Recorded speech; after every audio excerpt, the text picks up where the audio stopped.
2022 is halfway through, so today I'm bringing my list for you. That rhymed unintentionally. What is up, Flick fans? Welcome back to my channel. Today we are talking the best movies I've seen so far this year. I love coming back to this list at the end of the year, and to see which movies stick, which movies are no longer on that list is always fun, but I can't do this without you all down below. I know that sounds cliche, but seriously, I need your lists. Is there a movie that I missed that should be on my list? Man, I am rhyming today like crazy. Also, what's your top 5? Your number 1 is my list, surprising to you all. Please start that conversation and come back, because this week is Thor and an updated MCU ranking. Before we get into the top 10, though, I want to talk about some honorable mentions, some movies at the halfway point that are pretty good, if not great. The first one for me is Doctor Strange Multiverse of Madness. Y'all know I had to have something Marvel because he's a fanboy. No, I enjoyed this film. I'm not saying it's perfect, but I had so much fun on first watch and I had fun on second watch. It's a little overly cheesy at times, but I'm really happy it is where it is on my list. The next film is Jackass Forever, and look, it's not going to be for everyone.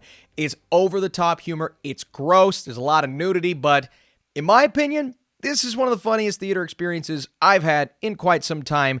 A24's X. This is definitely an interesting premise, and one that approaches its somewhat ridiculous story with interesting characters, but more importantly, a fascinating style. This is one of the coolest looking movies I've seen all year, for sure. The next film is The Fallout, a movie that takes place in the wake of a school tragedy. The performances here, Maddie Ziegler's great, but Jenna Ortega, still one of the best performances of the year so far. And finally, one of the biggest surprises of the year, The Outfit, starring Mark Rylance, Zoe Dutch, Dylan O'Brien. This is all about an English tailor who operates this shop in a tough part of town, makes clothes for people who can't afford them, but there's also this family of vicious gangsters at play, and thus you get your story. A fascinating story, a surprising story, and one that almost cracked the top 10, and who knows, I may shift things around. Let's get into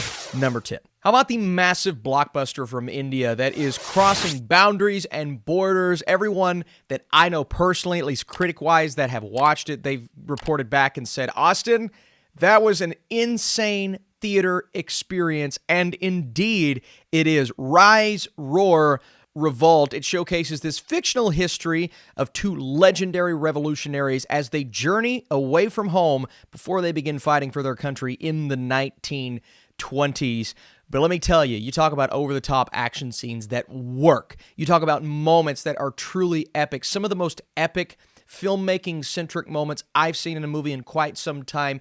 And even though I had some issues with some side performances, and it's definitely a long movie, the experience here is unlike any other. And I could even say you take this director, offer him a Marvel project, I would be completely on board with that. Or just a blockbuster in the States in general. But right now, RRR, it's on Netflix. I think it's worth a watch. Number 9. This one isn't going to be for everyone. It's directed by Richard Linklater, called Apollo 10.5, A Space Age Childhood. This film is narrated by Jack Black. And what Jack Black is doing, he's playing a character that is now older, but he's going through his childhood, navigating the late 1960s, preparing for the space race, right? Everyone in the United States, they're ready, and this is right around that time when going to the moon was pretty much everyone's dream, and that's what our main character dreams of. We also get a fantastical account of his journey to the moon, but this movie goes beyond that. It plays on the nostalgia of the time period, growing up, what it was like, and for most of the film, you're not getting that journey to space. You're getting a narration of events that are happening around this kid and his neighborhood with his parents. And not everyone's going to love that. And I've seen some people that said, what in the world was that movie? But you combine nostalgia, that I don't even have nostalgia for, with beautiful animation and a compelling narration, plus Richard Linklater, that gave me an experience that I thoroughly enjoyed, and one that I keep enjoying the more I think about it.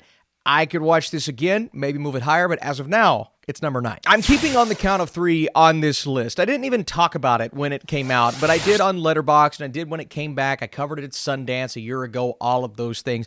But it finally dropped on VOD, I feel like I should have covered it more, even though I covered it a lot a year ago, because this is a truly compelling film starring Jared Carmichael and Christopher Abbott. You have our main character who has reached a place where he feels the only way out is to end things. So these two friends make a suicide pact, but before they actually go through with it, they have to do one final mission. This movie combines dark humor with very serious events. There's tragedy, there's heartbreaking moments, but there's also a pace, like an upbeat pace to this movie that kept me on the edge of my seat. I really want to revisit this one, and it's one of those films that had me thinking about it a couple of days after it was over. That's the sign of a good movie, and I believe this is a thoroughly enjoyable film, but also one that's going to make you think, and I appreciate that. Nicolas Cage playing a fictional version of Nicolas Cage. The unbearable weight of massive talent. I loved this experience. I didn't love the tornado happening right in the middle of our movie and having to walk outside and hunker down in the middle of the building. But the actual theatrical experience watching this film was so enjoyable because I laughed almost the whole time. Cage was fantastic in this one. And the relationship, the chemistry between he and Pedro Pascal, the journey that they go on, one that is full of cliches, but cliches that are pointed out by Cage earlier on in the movie. And those are actually the moments that I enjoyed the most, when Cage is telling us about the movies that he has had to go through, will inevitably have to go through again. It's just that type of film. And then the twist ending, it cemented it as one of the best movies of the year. Look, y'all, I loved Hustle. I loved it. I watched it again. I loved it just as much the second time. I get it. It's a very conventional story. With these sports biopics, at this point, there's not too much more you can do if you're wanting to follow that formula that we've seen countless times, even though, you know, less basketball-related formulas being used here, right? More so Rocky. They're even in Philadelphia in this film. I could also say more of a modern film. Warrior is a movie to compare it to, but you're utilizing NBA talent, NBA stars.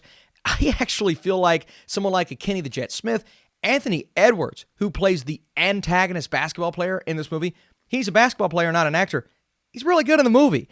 And our main character, played by Juancho Hernan Gomez, that chemistry with Adam Sandler, that relationship is wonderful. If you're a fan of the sport, you're going to enjoy this. If you're a fan of Sandler, I think you'll enjoy this. You see that Happy Madison logo? I got a little nervous at first, but it turned out to be a heartwarming, a charming, and uplifting movie, one that you can kind of see where it's going, but that didn't bother me. All I wanted was a well-executed film, and I got more than that, in my opinion, and I was moved. As a fan of the sport, I was really moved.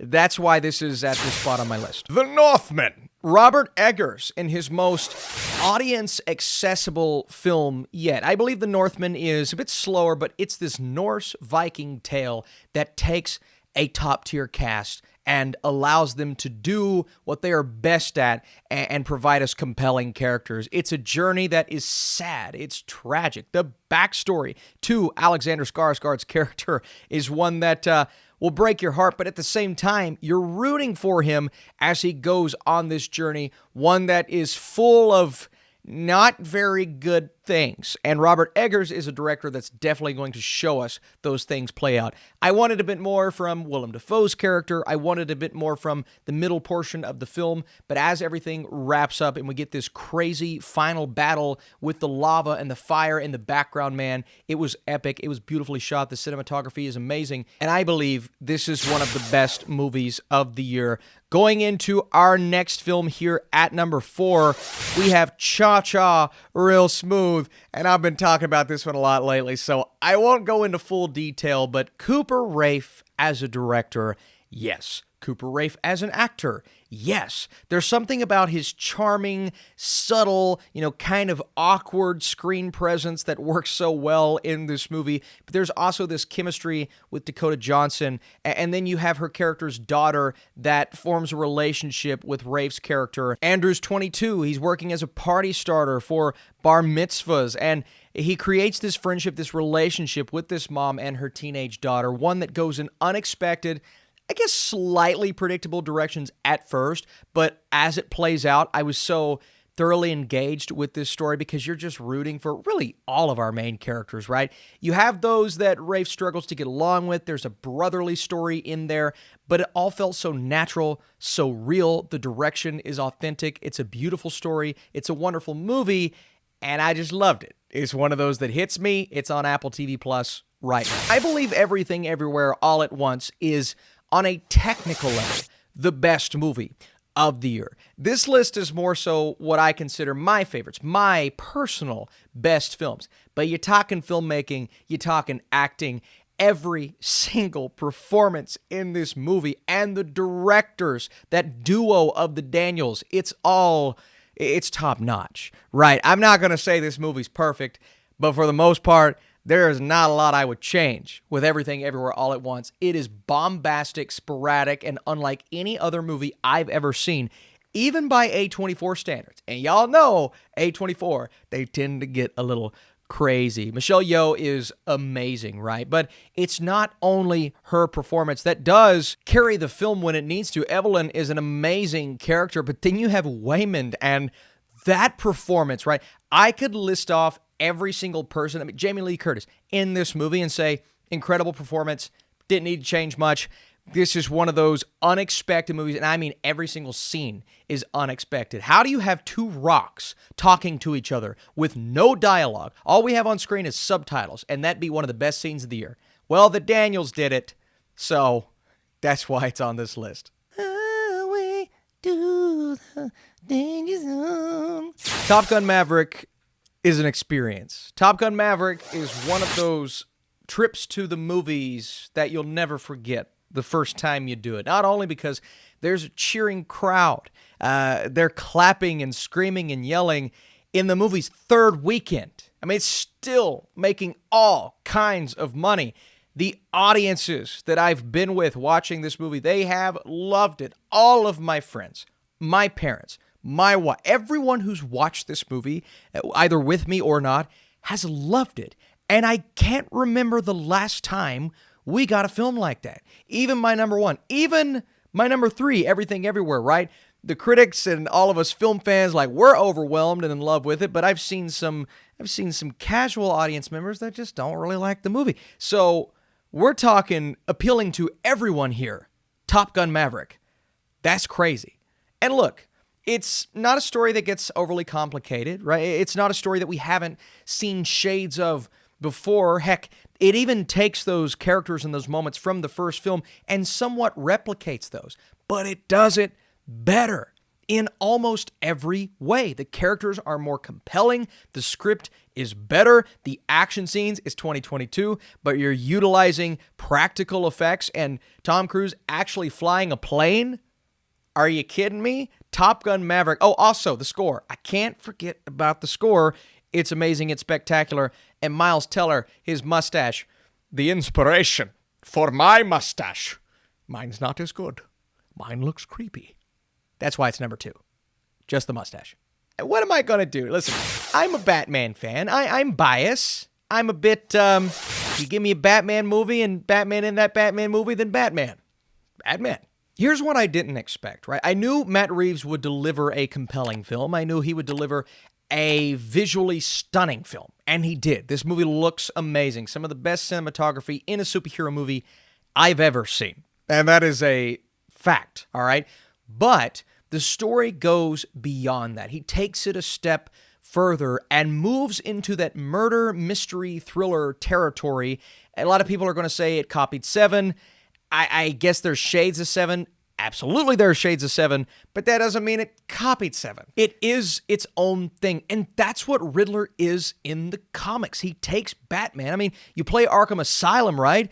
It's a very similar type of concept, and even the action scenes in this movie at times are reminiscent to that Arkham Asylum style of action. That's what I love from Batman, right? Maybe we'll get more of that in future films and we'll learn more about this version of Bruce Wayne. I know a lot of people had an issue with how dark he was at the beginning. He's like a goth version of Bruce Wayne. In my opinion, he just hasn't figured it out yet. In my opinion, he's going to continue to grow. It's still year 2. But what I got from this film was a compelling set of character arcs across the board. Kravitz, Paul Dano, Robert Pattinson, heck, Jeffrey Wright, one of the best versions of Commissioner Gordon I've ever seen. Serkis was great, even though I did need more screen time from him. Colin Farrell, the transformation as Penguin. I could talk about this film all day. Now, it's close. 1 and 2, and really 3. All 3 of these films, they're back to back to back, and they could flip and flop and change at any time. And who knows, maybe at the end of the year, they will be changed. But as of now, I'm putting the Batman at the top because that's an authentic experience in the theater for me. And even though it's 3 hours, I've seen it 3 times, and I've enjoyed it all 3 times. So that's it. That's my list. Did I miss a movie? Did I not talk about a movie that you all loved? Other films that I enjoyed, like The Black Phone and Elvis, didn't quite crack that top 15, but there have been a lot of really good movies this year. It's been a good year for films so far. In my opinion, way better than 2020, and at this point, better than last year. So let's keep up this trend. Would you like to see a worst of the year or a best TV shows of the year so far? If you'd like to see that, I'll get started. I'll work on that for you guys. As of now, appreciate you for watching, tuning in. What movie are you watching this weekend? I'll see you soon.